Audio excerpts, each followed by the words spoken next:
Good morning everyone. Study with Preksha 5483 में आपका स्वागत है। हम कर रहे हैं कक्षा 8 गणित सितंबर 2024 का पेपर।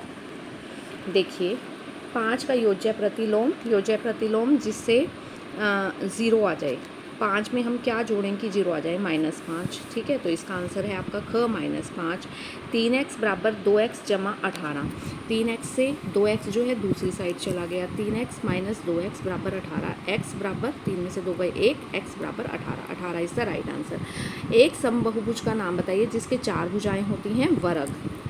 जिसकी 4 भुजाएं, समान 4 भुजाएं, ठीक है, उसे हम क्या कहते हैं? उसे हम वर्ग कहते हैं।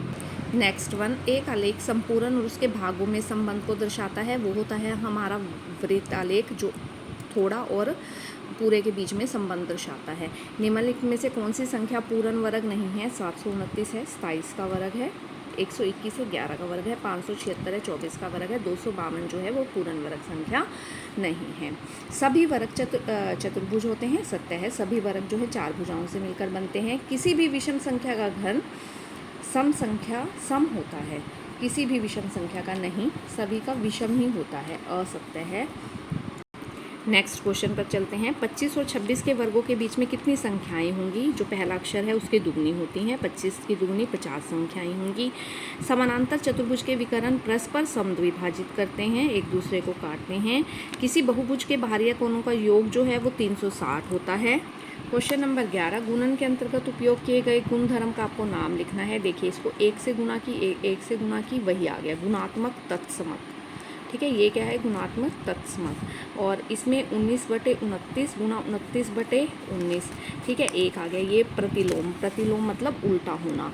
19/29 गुणा 29/19, जब इनको काट दिया तो 1 आ गया। तो ये क्या है? गुणात्मक प्रतिलोम। x का मान आपको ज्ञात करना है। 2x, x हम इस साइड ले आए, प्लस का हो गया, 1 को उस साइड ले गए, 14 + 1 15, 2 और 1 3x, 14 और 1 15, 15 को 3 से भाग कर दिया 5। तो x जो है हमारा कितना आया? 5 आ गया। ठीक है, आगे चलिए।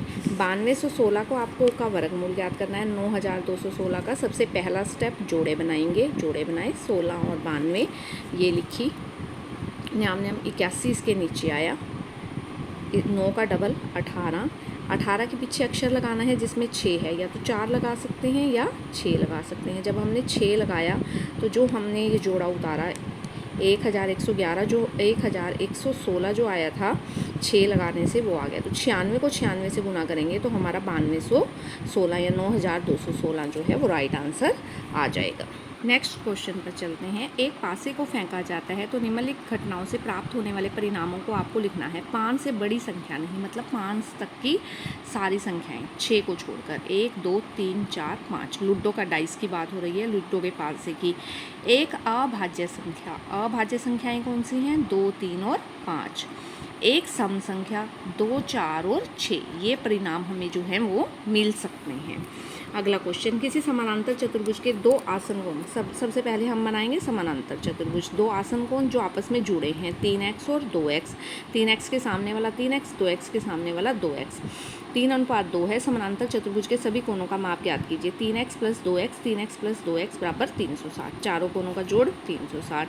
3 2 5 2 8 10, 10x बराबर 360। x बराबर 360/10, 36 आ गया आपका। 36 दूनी 72 और 3x 108। तो हमें लिखने हैं चारों कोण। 2 कोण हो गए हमारे 72 72 के, 2 कोण हो गए हमारे 108 के। इसके बाद अगले क्वेश्चन पर चलिए। एक समबाहुभुज की भुजाओं की संख्या ज्ञात कीजिए यदि इसका अंदर का कोण 165 का हो। अंतः कोण दिया है उसने 165 का, तो हम बाहरी कोण निकाल लेते हैं। बाहरी कोण हमेशा 2 कोणों का जोड़ है। बाहरी कोण अंदर वाला कोण घटाने पर आ जाएगा 180 में से। 180 में से हमने अंदर वाला कोण घटा दिया, 15 डिग्री का हमारा बाहरी कोण आ गया। जब हमें बाहरी कोण पता है तो हम भुजाओं की संख्या आसानी से निकाल सकते हैं, क्योंकि भुजाओं की बाहर वाले जो कोण हैं वो 360 के होते हैं। हमेशा किसी भी आकृति का बाहर वाले कोणों का जोड़ जो है हमेशा 360 होता है।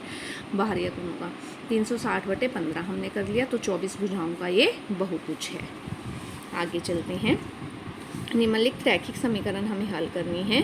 आर पार गुना की, x - 5 को 5 से, x - 3 को 3 से, 5 से की 5x, 5 × 5 = 25, 3x - 9, 3 इस साइड ले गए, 25 उस साइड ले गए, 5x माइनस 3x, इधर आके माइनस का हो गया, प्लस का था तो इधर आके माइनस का हो गया, माइनस के 9 प्लस के 25, 25 में से 9 गए आपके बच गए 16, 5 में से 3 गए 2, 2x बराबर 16, इसको डिवाइड कर दिया 8, x हमारा कितना है 8, आप यहाँ पे रख के भी देख सकते हैं, 8 में से 5 गए 3, 3 को 3 से भाग किया 1, इसी तरह 8 में से 3 गए 5, 5 को 5 से भाग किया 1, बराबर आया ना, तो x का मान हमारा कितना है 8 है। 243 को किस संख्या से गुना किया जाए कि यह पूर्ण घन संख्या बन जाए। अब 243 हमें इसे 3 से भाग करना है, 81 आ गया, 3 से भाग करना है 27 आ गया, फिर इसे 3 से भाग किया 9 आ गया, फिर इसे 3 से भाग किया 3 आ गया, फिर 3 से भाग किया 1 आ गया। तो हमें 3 घन बनाना है ना, घन, तो 3 अक्षरों के जोड़े बनाए, एक अक्षर बच गया, एक 3 और होना चाहिए, तो 3 से गुना करने पर यह संख्या पूर्ण घन बन जाएगी। नेक्स्ट जो है वो लास्ट क्वेश्चन है इस पेपर का। नीला हमें दिया गया है 18, पाई चार्ट बनाना है, हरा 9, लाल 6 और पीला 3 और टोटल है 36। 18 नीले का निकाला, 18/36 गुना 360, केंद्र का कोण हमेशा 360 का होता है। 18 36 से कट गया 10 पे 180 का आ गया नीला रंग, हरा रंग 9/36 गुना 360 10 90 का आ गया, लाल रंग 6/36 गुना 360 60 का आ गया, और पीला रंग जो है 3/36 गुना 360 30 का आ गया। तो जब हमने इसका पाई चार्ट बनाया, ठीक है, ये है हमारा पाई चार्ट, ये बीच का नीला 2 हिस्सों में डिवाइड कर लिया, 180 का नीला हो गया, फिर 90 का चाहिए, 4 हिस्सों में डिवाइड करते तो 90 हो जाता, ये 2 हिस्सों में डिवाइड कर लिया 90 90, तो ये 90 का हो गया आपका हरा, फिर 30 और 60, छोटे वाला 30 बड़े वाला 60, लाल जो है वो आपका 60 डिग्री का है और पीला जो है वो आपका 30 डिग्री का है। अगर आपको वीडियो पसंद आई तो आप चैनल को ज़रूर सब्सक्राइब कीजिए, बेल आइकन दबा दीजिए ताकि आगे आने वाली वीडियो की नोटिफिकेशन आ सके। Please like share and subscribe.